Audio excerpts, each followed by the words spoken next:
Subscribe कीजिए हमारे YouTube channel नाते रजा को और बेल आइकन को प्रेस कीजिए जिससे आपको हर रोज न्यू वीडियो की नोटिफिकेशन सरकार गरीब नवाज जिनके उर्स के अय्याम चल रहे हैं, उन्होंने फरमाया ये हदीस मैंने अपने पीर और मुर्शिद ख्वाजा उस्मान हारूनी से सुनी कि मेरे मुर्शिद ख्वाजा उस्मान हारूनी फरमाते थे कि अल्लाह के रसूल का फरमान है, अला ला ईमाना लिमन ला सलात लह, कि जिसकी नमाज नहीं है उसका ईमान नहीं। ये सरकार गरीब नवाज के मलफूजात में मौजूद है कि जिसकी नमाज नहीं उसका ईमान नहीं है। यानी अगर ईमान वाला अपने आप को साबित करना है तो नमाज का पाबंद बनना होगा। बल्कि सरकार गरीब नवाज रज़ी अल्लाह तआला ने फरमाते हैं कि मैंने अपने पीर और मुर्शिद हजरत ख्वाजा उस्मान हारूनी से सुना कि अल्लाह के रसूल सल्लल्लाहु अलैहि वसल्लम ने फरमाया कि जहन्नम में एक वादी है, उसका नाम वैल है। जहन्नम में एक वादी, उसका नाम वैल है, और ये वैल नाम की जो वादी है, इसमें पूरे जहन्नम में जो अजाब है, सबसे ज्यादा सख्त तरीन अजाब अगर किसी वादी में है तो वो वैल नामी का। जहन्नम के मुख्तलिफ तबकात हैं, मुख्तलिफ हिस्से हैं, अलग अलग हिस्से हैं, बल्कि जहन्नम के दरवाजों की तादाद 19 है। सिर्फ उसके दरवाजे 19 है और उसमें तबके अलग अलग है। गोया के अलग अलग हिस्सों में उसको तकसीम किया गया है। ये अजाब अलग अलग है, और जो सबसे हल्का अजाब जहन्नम में जो सबसे कम अजाब है, पहले छोटे अजाब का तस्करा कर लें, फिर आपको समझ में कि वैल में क्या अजाब होगा। सबसे हल्का अजाब जो जहन्नम के अंदर है वो ये है कि जहन्नमियों को जिसको कम सबसे अजाब होगा, सबसे छोटा और हल्का अजाब जिसको होगा वो ये कि उसके पैरों में आग की जूती पहने और उसका सर में भेजा खोलेगा और खोल खोल कर उसके पैरों पे गिरेगा। ये हल्का अजाब है। और सबसे बड़ा अजाब वैल नामी वादी के अंदर, वादी वैल के अंदर है। हज़रत गरीब नवाज फरमाते हैं कि 70,000 मर्तबा जहन्नम ने रोकर, कितनी मर्तबा? जहन्नम ने रोकर के पूछा, अल्लाह ये वैल नामी वादी के अंदर जो अजाब है वो किसके लिए? ये कोई कहानी किस्सा नहीं है। ये जो हम गफलत में अपनी जिंदगी को गुजारते हैं, जिंदगी का हर सेकंड गुजर रहा है, ये जो घड़ी का सेकंड काटा आगे बढ़ रहा है, हर सेकंड हमें मौत से करीब कर रहा है। हर घंटा जो गुजर गया वो हमें मौत से करीब कर रहा है। एक घंटा गुजरा हम एक घंटा मौत से करीब हो गए, एक दिन गुजरा हम एक दिन मौत से करीब हो गए, एक सेकंड गुजरा एक सेकंड हम मौत से करीब हो गए। हमारी जिंदगी बर्फ की तरह पिघल रही है। जिंदगी किसी की बढ़ नहीं रही है। पैदा होने के बाद हमारी जिंदगी घट रही है। जैसे फैक्ट्री से बर्फ की लादी निकलने के बाद उसमें कभी बढ़ोतरी नहीं होती, उसमें कभी इजाफा नहीं होता, वो पिघलती रहती है। वैसे माँ की शिकम से बाहर आने के बाद अपनी जिंदगी हर मर्तबा घट रही है। सेकंड घट रहे हैं, मिनट घट रहे हैं, दिन घट रहे हैं। आप मुझे बताइए कि अगर किसी की जिंदगी घट रही हो उसको कहाँ लगाना जेब देता है? जिसकी जिंदगी घट रही हो उसको गफलत में जिंदगी गुजारना जेब देता है? कितनी गफलत है, कितनी गफलत है। अरे जानवर से पूछो, अगर जानवर अपने सामने कसाई को छुरी लिए देखता है तो जानवर भी संजीदा हो जाता है। जानवर भी चारा खाना छोड़ देता है, जानवर भी मस्ती छोड़ देता है, जानवर भी संजीदा होता है मौत को करीब देख करके। कितनी अफसोस की बात है ऐ मुसलमानों, क्या हम जानवर से भी बदतरीन फिक्र वाले हो गए कि जानवर कसाई के हाथ में छुरी देख करके इतना संजीदा हो जाता है कि वो चारा और पानी तक छोड़ देता है अपनी मौत को सामने देख करके। लेकिन हमारी मौत तो हर वक्त हमारी निगाहों के सामने है। मौत की तलवार सर पे लटक रही है, हर सेकंड हम मौत से करीब हो रहे हैं, करीब से करीब तर हो रहे हैं। लेकिन अफसोस हमने मौत की क्या तैयारी की, हमने कब्र की क्या तैयारी की, हमने मैदान महशर की क्या तैयारी की। अल्लाह अकबर। जिस माल का देने का अल्लाह ने वादा किया, जिस रोजी का देने का اللہ نے وعدہ کیا اس روزے کے لیے رات و دن محنت کر رہے ہیں, رات و دن دوڑ دھوپ کر رہے ہیں, نہ گرمی دیکھتے ہیں, نہ سردی دیکھتے ہیں, نہ برسات دیکھتے ہیں, نہ دھوپ دیکھتے ہیں, نہ چھاؤں دیکھتے ہیں, اللہ اکبر, نہ رات کا اندھیرا دیکھتے ہیں, نہ دن کا اجالا دیکھتے ہیں, رات دن محنت میں لگے ہوئے ہیں. مال چاہیے, مال چاہیے, مال چاہیے, مال ہی مال چاہیے. اللہ اکبر. کاروبار کے لیے انسان 8-8 گھنٹہ ایک جگہ پہ بیٹھتا ہے تو اٹھتا تک نہیں ہے. لیکن آپ سے میں پوچھنا چاہتا ہوں میرے آقا صلی اللہ علیہ وسلم کے دیوانوں, جس مال کے لیے جانوروں کی طرح محنتیں کی جا رہی ہے, جس مال کے لیے رات و دن محنت کی جا رہی ہے, میں یہ نہیں کہتا کہ محنت نہ کرو, بالکل کرو, لیکن یہ مال کتنا لے جاؤ گے قبر میں؟ تھوڑی دیر سوچو, تھوڑی دیر غور تو کرو, کتنا مال لے جاؤ. فرعون کون سا مال لے گیا جو ہم لے جائیں, نمرود کون سا مال لے گیا جو ہم لے جائیں, بخت نصر لے گیا کہ ہم لے جائیں گے. نہ کافر مال ساتھ میں لے کر گئے, نہ مومنوں کو مال ساتھ میں لے کے جانا ہے. بڑی مشہور سی وہ بات آپ نے تقریروں میں بار بار سنی ہے, لیکن ہم بیدار کیوں نہیں ہوتے, ہم ہوش میں کیوں نہیں آتے؟ غفلت ہے, غفلت ہے, صرف غفلت ہے. کب تک کے خواب غفلت میں پڑے رہیں گے, کب تک کے خواب غفلت میں سوتے رہیں گے؟ سکندر اعظم جس نے آدھی سے زیادہ دنیا فتح کی, میں اپنے جوانوں کو بتانا چاہتا ہوں سکندر سے میری طبیعت بہت متاثر ہوئی. اس کی وجہ یہ ہے کہ سکندر کا زمانہ قبل مسیح کا زمانہ ہے, عیسیٰ علیہ السلام کی پیدائش سے پہلے کا زمانہ ہے سکندر کا. سکندر کو پڑھیے, اگر آپ ہسٹری کے طالب علم میں ہیں, اگر آپ تاریخ کے طالب علم, پڑھیے اس کو, سکندر کو. سکندر قبل مسیح والا معاملہ ہے, یعنی عیسیٰ علیہ السلام سے ان کی پیدائش سے پہلے کا معاملہ ہے. جب سکندر پیدا ہوا, جسے سکندر اعظم دنیا کہتی ہے, اس پہ لوگوں نے فلمیں بنائی, مووی بنائی, اور بہت لوگوں نے اس پہ تحقیق کی, لیکن اصل سکندر کی زندگی کو پڑھیے جو علماء نے لکھا ہے. موویوں کے اندر تو مبالغہ سے کام لیا جاتا ہے اور اس کے اندر کوئی حقائق نہیں ہوتے, حالانکہ ہم اسی کے عادی ہو گئے, جو اس میں بتایا جاتا ہے اسی کو سچ سمجھتے ہیں. اللہ اکبر. جب سکندر نے آنکھ کھولی, اس کا باپ یونان کے چھوٹے سے دیہات کا بادشاہ تھا, ایک چھوٹے سے دیہات کا بادشاہ تھا اس کا باپ. سکندر نے آنکھ کھولنے کے بعد ایک منصوبہ بنایا کہ میرا باپ چھوٹے سے دیہات کا بادشاہ ہے, میں پوری دنیا کا بادشاہ بنوں گا. اور 16 یا 17 سال کی عمر میں وہ پوری دنیا فتح کرنے نکلا. آپ سوچ سکتے ہیں کہ قبل مسیح کا جو زمانہ ہے, اس میں ٹرین نہیں, اس میں پلین نہیں, اس میں سائیکل نہیں, اس میں موبائل کا کوئی تصور نہیں, یعنی چراغوں کا بھی دور نہیں. جس کو لوگ چراغوں کا دور کہتے ہیں, چراغوں کا بھی دور نہیں. ان دنوں میں قبل مسیح, جس کو کہتے ہیں ولادت عیسیٰ سے پہلے علیہ السلام, کہ ہر گھر میں چراغ نہیں تھے. چراغ انہی گھروں میں جلتے تھے جو اس دور کے مالدار لوگ. بلکہ جیسے آج ہم کسی کے بنگلہ دیکھتے ہیں تو سمجھ جاتے ہیں کہ یہ مالدار ہے, بلڈنگ دیکھتے ہیں تو سمجھ جاتے ہیں مالدار ہے. اس دور میں مالداروں کی پہچان یہ تھی, جس کے گھر میں چراغ مطلب وہ مالدار. ہر گھر میں چراغ بھی نہیں ہوتے تھے, لوگ بغیر چراغ کے زندگی گزارتے تھے.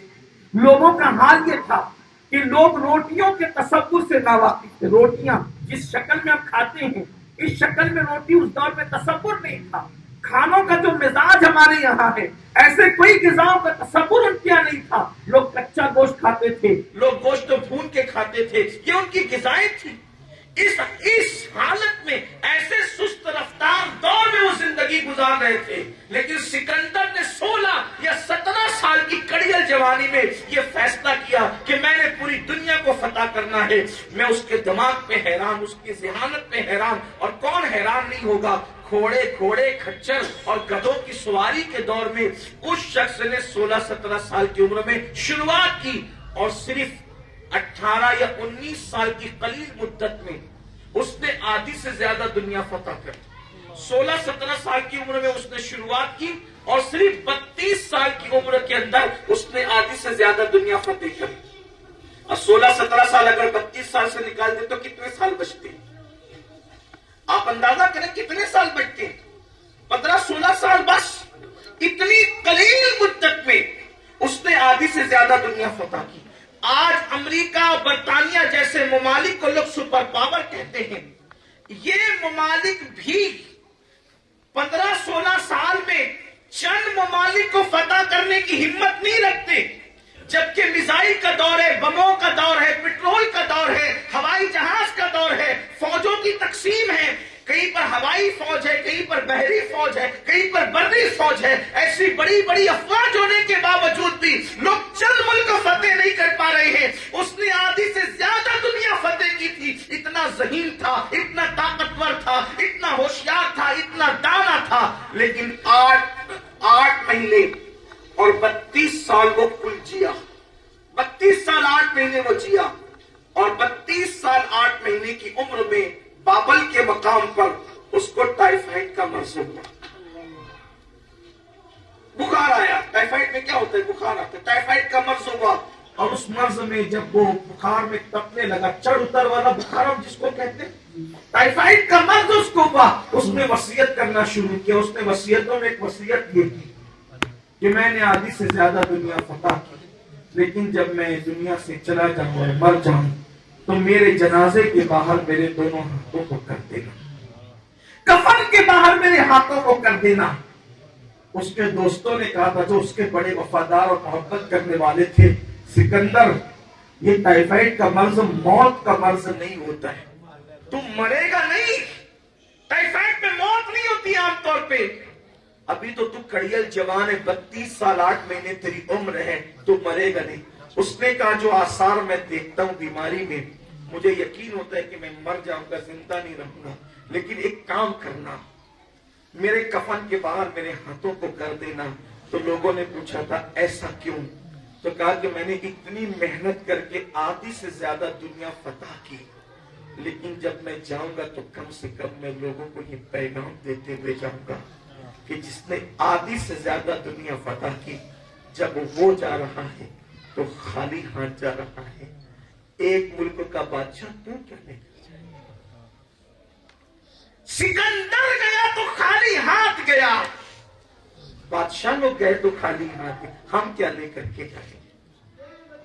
کچھ نہیں لے کر جانا ہے، جو نہیں لے جانا ہے اس کے لیے رات و دن محنت ہے، اور جو کفن میں لے جانا ہے،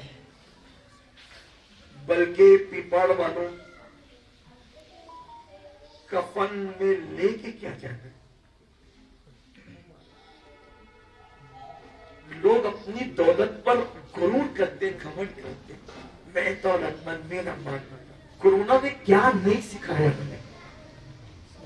کورونا میں مرنے والے جب مر رہے تھے تو کورونا نے بتایا کہ اولاد بھی تمہاری نہیں ہے وفادار، بھائی بھی تمہارے سچے وفادار نہیں، حالانکہ لڑنا نہیں بھائیوں سے، اولاد کو دشمن کی نظر سے نہیں دیکھنا، جس سے قدرت نے پیار کا حکم دیا پیار کرو، لیکن اللہ سے زیادہ پیار کسی سے مت کرو، اللہ کے رسول سے زیادہ پیار کسی سے مت کرو۔ کیا ہم نے اپنی آنکھوں سے نہیں دیکھا یہ منظر؟ 8-10 مہینوں نے ہمیں کیا نہیں سکھایا کہ اللہ رسول کے سوا کوئی اپنا نہیں ہے؟ کورونا میں باپ مرا تو بیٹے نے جنازے کو کاندھا نہیں دیا، بولو یہ منظر دیکھا کہ نہیں دیکھا؟ باپ کی میت کو بیٹا کندھا نہیں دے رہا ہے، کہیں مجھے بھی کورونا نہ ہو جائے، بھائی کی میت میں بھائی شریک نہیں ہو رہا ہے، کہیں مجھے بھی کورونا نہ ہو جائے۔ قیامت سے پہلے قیامت آ گئی اور بتا دیا گیا کہ قیامت کے لیے اللہ رسول کا فرمان ہے، وہاں کوئی کسی کا نہیں ہوگا۔ اس قیامت نے بتا دیا کہ بھائی کو اپنی جان پیاری تھی، بھائی کا کندھا پیارا نہ تھا، بھائی کی میت پیاری نہ تھی، بھائی کو کندھا دینا پیارا نہ تھا۔ ارے بے شمار جنازے تو ایسے بھی ہوئے کہ بغیر جنازے کی نماز پڑھے ہوئے تقسیم ہو گئی۔ جو لوگ اپنی دولت میں گھمنڈ کرتے تھے، غرور کرتے تھے، ان کو یہ پیغام ملا، خود ان کے پیسوں کا لوگوں کو کفن بھی نہیں ملا، کسی کو گورنمنٹ کے پیسوں کا کفن ملا۔ حالانکہ کورونا میں مرنے والے وہ لوگ برے نہیں ہیں، کیونکہ وہ وبائی مرض میں دنیا سے گئے ہیں تو وہ شہید ہیں، لیکن عبرت تو میرے اور آپ کے لیے ہے نا، کہ اگر قدرت نہیں چاہتی تو خود کے پیسے کا کفن بھی نصیب نہیں ہوتا۔ کس دولت پہ گھمنڈ کرتے ہو، کس دولت پہ غرور کرتے ہو، کس اولاد پہ تکبر کرتے ہو؟ میری اولاد، میرا بیٹا میرے مرنے کے بعد کندھا دے گا، قدرت نہ چاہے تو تیرا بیٹا بھی کندھا نہ دے۔ یہ سکھایا ہے ہمیں قدرت نے، کچھ تو سیکھو، कुछ तो गौर करो, बस जो साथ में नहीं जाना है उसके लिए रात और दिन मेहनत है, और जो कफन में जाना है, जिसे अमल कहते हैं, जिसे अमाल कहते हैं, उसके लिए क्या मेहनत हो रही है। रात रात भर दौलत के लिए जगते हैं, क्या कभी हम फजर के लिए भी जग रहे हैं? कभी हम इसके लिए भी मेहनत कर रहे हैं? इतनी गफलत में जिंदगी अच्छी नहीं। आओ गफलत से निकलो।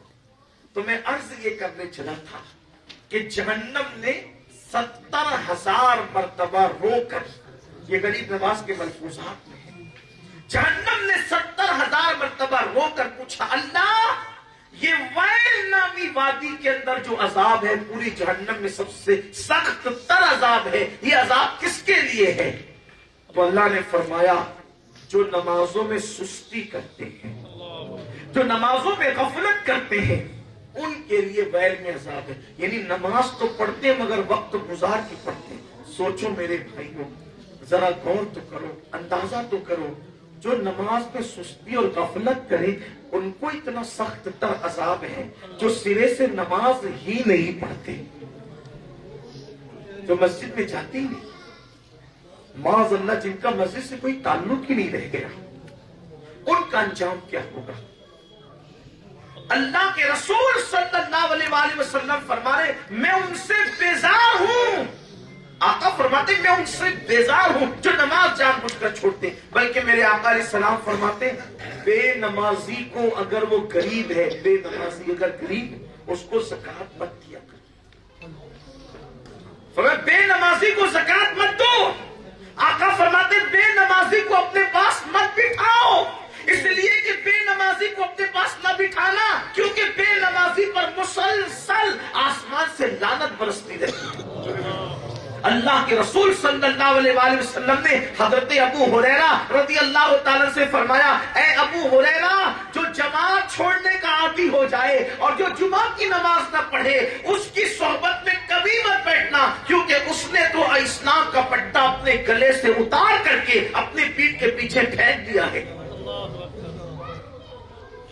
सिर्फ जो जमात छोड़ने का आदी हो जाए, उसके लिए अल्लाह के रसूल ये फरमा रहे हैं, जो नमाज न पढ़े उनका अंजाम क्या होगा? खुदा के लिए एक दिन मौत है ना, मरना है, अल्लाह को मुंह दिखाना है, अल्लाह की बारगाह में हाजिर होना है। यहां गफलत में तो जिंदगी गुजर जाएगी, और जिंदगी गुजर रही। सरकार गरीब नवाज अपने मलफूजात में फरमाते, जिसने नमाज नहीं पढ़ी वो अपनी जिंदगी को ज़ाय कर रहा है, अपनी जिंदगी को बर्बाद कर रहा है, अपनी जिंदगी को तबाह कर रहा है। आओ गफलत से निकलो। अपनी जिंदगी का कोई मकसद है, हम क्यों पैदा हुए, अपनी जिंदगी के मकसद को समझने की कोशिश करो। अल्लाह अकबर। मुस्तफा जान रहमत सल्लल्लाहु अलैहि वसल्लम ने अपने सहाबा को नमाज के हवाले से कितना हसास कर दिया था, कितना हसास कि वो सफर में रहते थे तो भी उनकी नमाज नहीं छूटती थी, वो जंग में भी रहते थे तो भी उनकी नमाजें नहीं छूटती थी, हत्ता कि वो बीमार रहते थे तो भी उनकी नमाजें नहीं छूटती थी। और अगर अल्लाह अकबर किसी सहाबी की जमात अगर छूट जाती तो वो ऐसे रोते थे जैसे किसी बेटे की मैयत पर बाप रोता है, बेटे की मैयत में बाप रोता, ऐसे रोते थे। हजरत सैयदना बायजीद बुस्तामी रज़ी अल्लाह ताला, एक मर्तबा हजरत बायजीद बुस्तामी की नमाज फजर छूट गई, नींद ऐसी आ गई कि फजर की नमाज छूट गई। इतना रोए कि रोते रोते आपकी दाढ़ी तर हो गई। फिर आखिर निदा आई, बायजीद इतना क्यों रोता है, तू एक नमाज छूटने पर इतना रोया कि जा आज हमने तुझे 1000 नमाजों का अजर अता फरमा दिया। ये एहसास था, एहसास नमाज के, नमाज को वो कितना कीमती समझते थे, नमाज को कितना अहम समझते थे। अल्लाह अकबर कि बेटे की मौत पर उनको उतना सदमा नहीं होता था, बेटे की मौत पर उनको इतना गम नहीं होता था जितना नमाज के छूट जाने पे गम होता था। और आज तो नमाज छूट रही, कान पे जूं तक नहीं लगती, कान पे जूं तक नहीं लगी।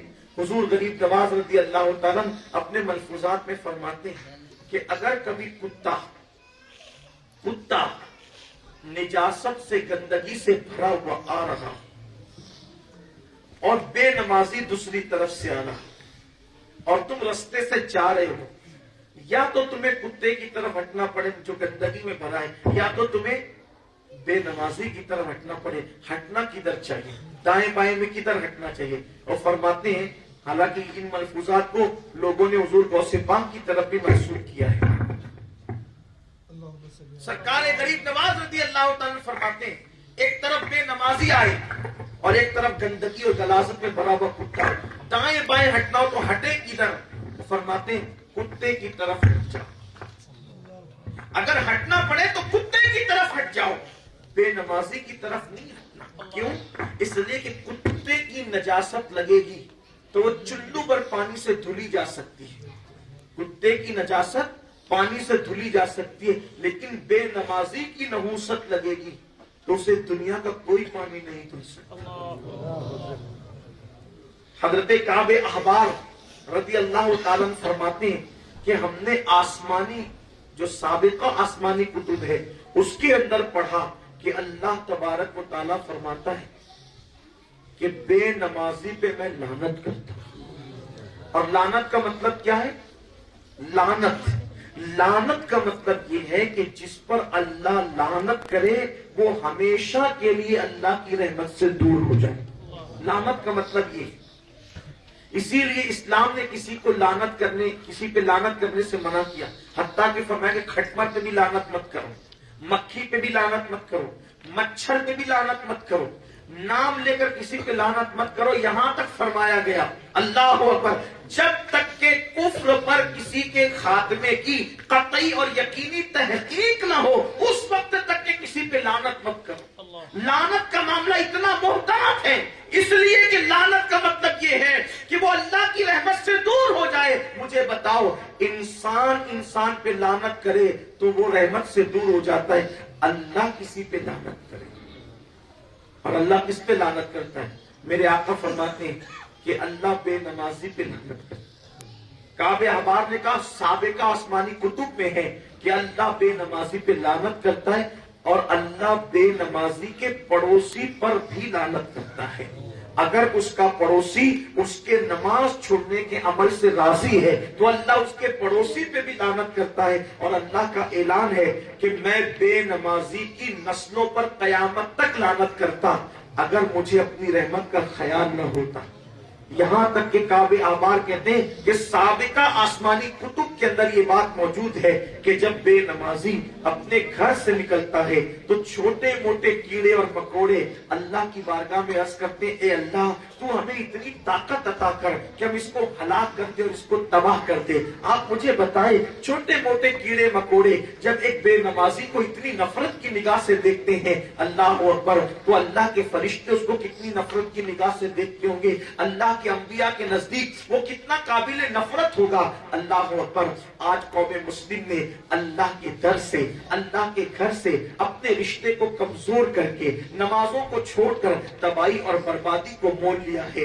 आओ, हमारे असलाफ नमाज के कितने पाबंद थे और नमाज के हवाले से उनके ज़हन और दिमाग के अंदर कैसे ख्यालात थे। अल्लाह अल्लाह, अगर बेटे की मौत हो जाए तो भी वो नमाज नहीं छोड़ते थे, खुशी का मौका हो तो भी नमाज नहीं छोड़ते थे, गम का मौका हो तो भी वो नमाज नहीं छोड़ते थे। नमाज के कितने वो पाबंद थे और नमाज की बरकतें क्या है। अल्लाह अल्लाह, मेरी माएँ और बहनें भी यहाँ पर मौजूद हैं, खवातीन इस्लाम भी मौजूद है, मर्द भी नमाज छोड़ रहे हैं, औरतें भी नमाज छोड़ रही है, लेकिन आइए नमाज की बरकतें क्या है। अल्लाह के हबीब मुस्तफा जान रहमत सल्लल्लाहु अलैहि वसल्लम का इरशाद है, जब कोई बंदा सजदा करता है, सजदा, तो गोया कि वो सजदा जब हालत सजदा में कोई होता है तो अल्लाह और बंदे के दरमियान के सारे हिजाबात उठा दिए जाते हैं। ये राज है नमाज।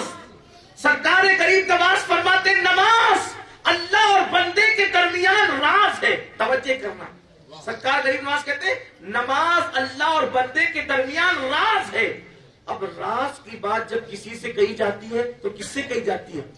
कोई करीबी होता है उसी से कही जाती है। राज देखो, गरीब नवाज نماز کی راز سے کیسے پردہ اٹھاتے ہیں، نماز کی اہمیت کیسے سمجھاتے ہیں کہ نماز راز ہے اللہ اور بندے کے درمیان. راز کی بات کس کو کہی جاتی ہے؟ رازدار کو. اور جو رازدار ہوتا ہے وہ قریبی ہوتا ہے. تو اب اللہ تبارک و تعالی ہر ایک کو نماز کی توفیق نہیں دیتا، جس کو اپنا مقرب بناتا ہے اسی کو نماز کی توفیق عطا فرماتا ہے. نماز کی توفیق ہر ایک کو نہیں ملتی، جس کو قدرت مقرب بناتی ہے اسی کو توفیق دیتی ہے. اور پھر سوچو جو اللہ کا رازدار ہو جائے، کوئی کہتا ہے میں حکومت کا رازدار ہوں، کوئی کہتا ہے میں ایم پی کا رازدار ہوں، کوئی کہتا ہے میں ایم ایل اے کا رازدار ہوں. قربان جائیں جو نماز پڑھتے پابندی سے گویا اللہ کے وہ رازدار بن جایا کرتے ہیں. اسی لیے مولائے کائنات فرماتے ہیں کہ نماز کا مطلب اللہ سے باتیں کرنا، اللہ سے ہم کلام ہونا، اللہ سے گفتگو کرنا. مصطفیٰ جان رحمت کی امت میں پیدا ہونے کا کتنا بڑا انعام ملا ہے کہ جو نماز پڑھتے ہیں وہ اللہ سے ہم کلام ہونے کا شرف حاصل کرتے ہیں. اسی لیے مولا علی کہتے ہیں جب میں اللہ سے باتیں کرنا چاہتا ہوں، جب میں اللہ سے کلام کرنا چاہتا ہوں تو میں نماز پڑھنا شروع کر دیتا ہوں. اللہ سے کلام کرنا، نماز پڑھنے کا مطلب گویا اللہ سے کلام کرنا. اور جب کوئی بندہ اللہ کی بارگاہ میں سجدہ ریز ہوتا ہے تو اللہ تبارک و تعالیٰ فرشتوں پر مباحث فرماتے ہوئے فرماتا ہے فرشتوں دیکھو، فرشتوں دیکھو، سب اس کو اپنی طرف بلا رہے تھے، یہ سب کو چھوڑ کر کے میری طرف آیا ہے. مجھے اپنی عزت و جلال کی قسم، جب اس نے اپنا سر میری بارگاہ میں جھکا دیا ہے اب اس کا سر کسی غیر کے آگے جھکنے نہیں دوں گا.